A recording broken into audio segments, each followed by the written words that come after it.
Évangile de Jésus-Christ selon saint Matthieu. Généalogie de Jésus, Christ, fils de David, fils d'Abraham.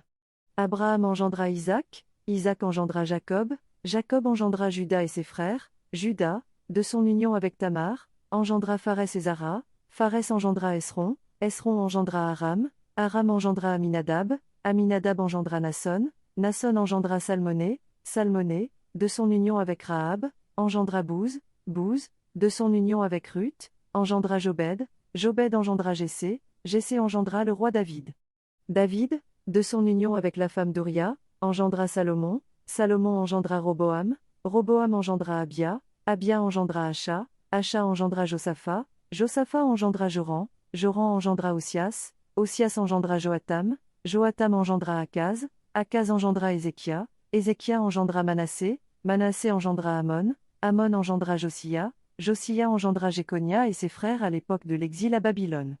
Après l'exil à Babylone, Jéconia engendra Salatiel, Salatiel engendra Zorobabel, Zorobabel engendra Abiou, Abiou engendra Eliakim, Eliakim engendra Azor, Azor engendra Sadoc, Sadoc engendra Hakim, Hakim engendra Eliou, Eliou engendra Éléazar, Éléazar engendra Mathan, Mathan engendra Jacob, Jacob engendra Joseph, l'époux de Marie, de laquelle fut engendré Jésus, que l'on appelle Christ.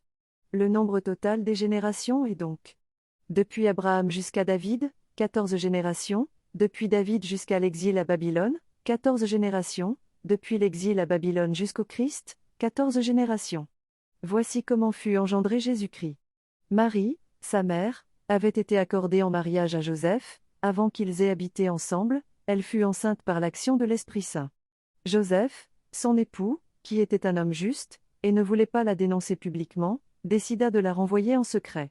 Comme il avait formé ce projet, voici que l'ange du Seigneur lui apparut en songe et lui dit: Joseph, fils de David, ne crains pas de prendre chez toi Marie, ton épouse, puisque l'enfant qui est engendré en elle vient de l'Esprit Saint, elle enfantera un fils, et tu lui donneras le nom de Jésus. Car c'est lui qui sauvera son peuple de ses péchés. Tout cela est arrivé pour que soit accomplie la parole du Seigneur prononcée par le prophète.